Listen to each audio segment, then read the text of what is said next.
ወደ ቻናላችን ቤተሰቦች እንደምን አላችሁ? ዛሬ በሌላ መረጃ ወደ እናንተ መተናል።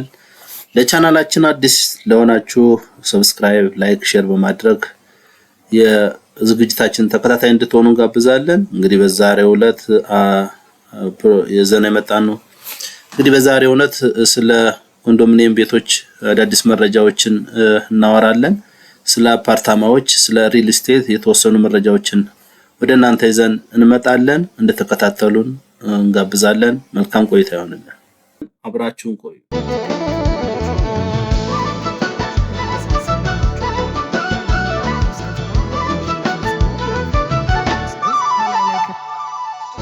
ለሰናል ውድ የቻናላችን ቤተሰቦች በድጋሜ እንደምን አላችሁ? ዛሬ የምናወራው እንግዲህ በአዲስ አበባ የቤት ዋጋ ቅናሽ ማሳየቱን እንግዲህ እየተነገረ ነው። ለምን ቀነሰ? የትኛው የቤት አይነት ነው የቀነሰ? ለቤት መቀነስ ዋነኛ ምክንያቶች ምንድናቸው የሚለውን እንግዲህ በዝርዝር መረጃውን ወደ እናንተ ይዤ መጥቻለሁ።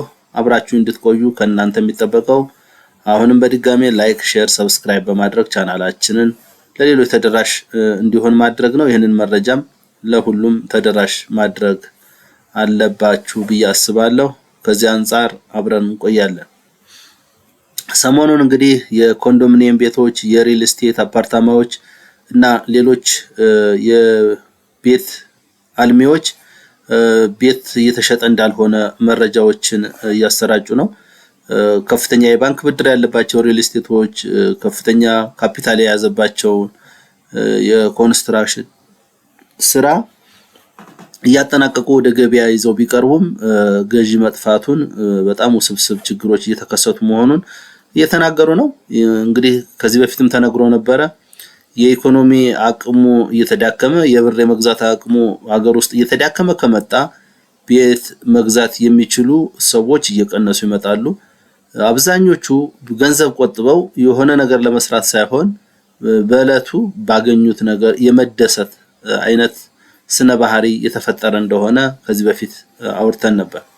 ምክንያቱም አንድ ማህበረሰብ፣ አንድ አካባቢ ኑሮ ኢንፍሌሽን በጣም ከፍተኛ ሲሆን፣ የሰላም እጦት ሲኖር፣ አለመረጋጋት ሲከሰት ሰዎች ብር አስቀምጠው ነገን ታሳቢ አድርገው የሚገነቡት ነገር ወይም መሰረት ሊጥሉበት የሚችሉትን ነገር ማሰብ አይፈልጉም።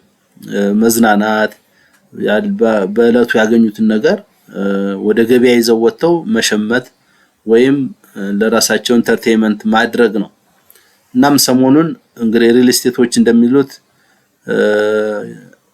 በጣም ዋጋ እንግዲህ እንደቀነሰ በካሬ እስከ 200 እስከ 400 ሺህ እስከ 500 ሺህ ድረስ በጣም ውድ የሆኑ ቤቶች እንደነበሩ ተነግሯል። አሁን ላይ ግን ከ100 ሺህ በታች በሆነ ዋጋ እንኳን ሰዎች ደፍረው መግዛት እንዳልቻሉ እየተነገረ ይገኛል።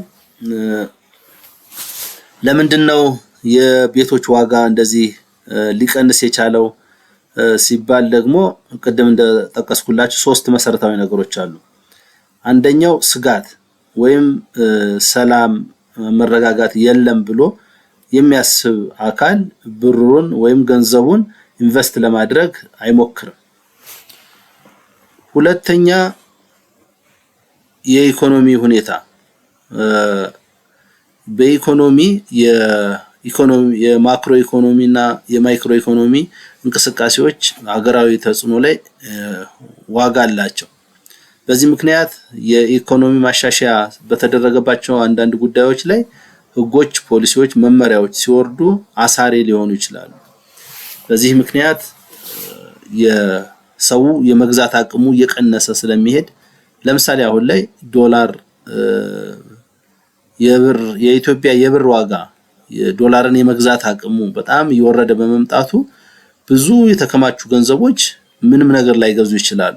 በዚህ ምክንያት የቤት ፍላጎት ተመልሶ እንደ ምጽዋት አይነት ነገር ከመንግስት ብቻ የሚጠበቅበት አይነት እየሆነ ይመጣል ማለት ነው።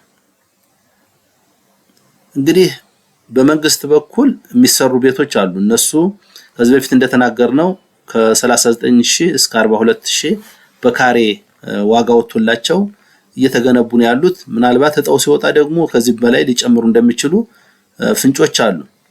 ምክንያቱም የማቴሪያል ወጪ፣ ሰራተኛ ወጪ፣ አጠቃላይ ወጪዎችን መሰረት በማድረግ ምክንያቱም ይሄ ቤት ሲሰራ ከባንክ ብድር እንዳለበት እና የሰራተኛ ወጪዎችም እንዳሉ የሚታወቅ ነውና ከዚህ አንፃር መንግስት እንግዲህ ይሄ ማሻሻያውን ደግሞ እጣ ለደረሳቸው ሰዎች ሊያደርግ ይችላል።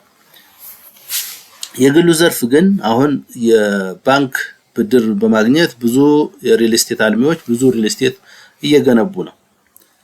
ቀደም እንደነገርኳችሁ የዶላር የመግዛት አቅሙ የኛ ሀገር ብር በመወረዱ ምክንያት በቀላሉ ወይም ከዚህ በፊት ባጠራቀሙት ነገር ልግዛ ብለው እንኳን ቢያስቡ በዚህ ሰዓት የሚሆን አለመሆኑን ብዙ ማረጋገጫዎች አሉ። እንግዲህ ማለት ቅናሽ አሳይተዋል የሚሉ ሰዎች አሉ። የሪል ስቴት የዋጋ ቅናሽ ይታያል የሚሉ አሉ። 200 በካሬ 200 ሺህ ይሸጥ የነበረው አሁን 80 እና 90 ሺህ 60 ሺህ 70 ሺህ እየተሸጠ ነው የሚሉ አሉ። ሲጀመር መጀመሪያም እኮ 200 ሺህ ዋጋው ሆኖ አይደለም። አንድ ሪል ስቴት ሰርቶ ህዝብን ዘርፎ መሄድ እንደ ባህል እንደ ልማድ አርገነው ነው እንጂ መጀመሪያው ማርጂኑ ከ20 እና ከ25% መብለጥ ያልነበረበትን የሆነ ብር ይመጣል፣ ሪል ስቴት ይገነባል። ከዚያ በኋላ የሚገዙ ሰዎች ተመዝብረው ወደሚሄዱበት የሚሄዱ ይሆናል። በዚህ አመት ግን ክትትል በደንብ እየተደረገባቸው ስለሆነ አንዳንድ የዋጋ ማሻሻያዎችን ለማድረግ ተሞክሯል። በእርግጥ ማስታወቂያ ላይ ቅናሽ አድርገናል ብለው ቢናገሩም አብዛኞቹ ባንኮች ግን እንግዲህ አብዛኞቹ የሪል ስቴቶች እየተገነቡ ያሉት ሀገር ሀብት በሆነው በባንኮች ነው። በወለድ አለው።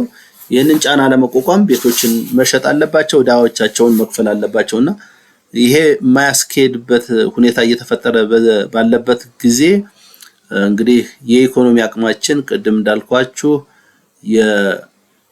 አጠቃላይ የገንዘብ የመግዛት አቅም ራሱን ችሎ እንደ ማህበረሰብ ደግሞ የሰላም እጦት ወይም ሰላምን በቅርብ አለመኖር ሰዎች ተስፋ እንዲቆርጡ ያላቸውን ገንዘብ ደግሞ ወደ ገበያ እንዲያወጡት ወደ መዝናኛ ቦታዎች እንዲያወጡት የሚያደርጋቸው ነገር ስለሆነ ከዚህ አንፃር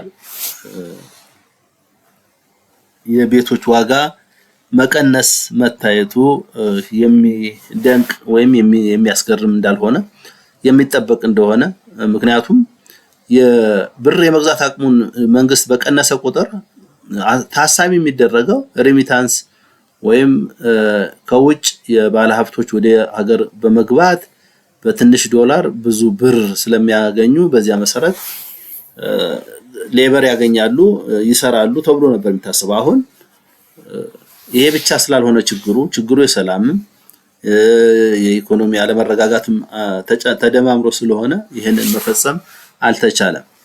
ስለሆነም ከቅርብ ጊዜ ወዲህ የተወሰኑ ሪል ስቴቶች እየተመናመኑ መጥተዋል። ቤት ማልማት ከባድና ቻሌንጅ የሚሆንበት ጊዜ እየቀረበ የሚመስሉ ነገሮች አሉ። ለማንኛውም ወደ ራሳችን የስራ እንስም ሰው ግን አሁንም የመግዛት አቅሙ እንደሌለ ብዙ ማሳያዎች ይኖራሉ፣ አሁንም አሉ ማለት ይቻላል።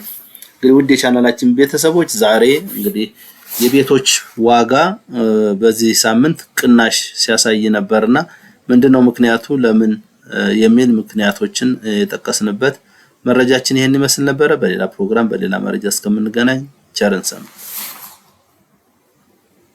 አብራችሁን ቆዩ።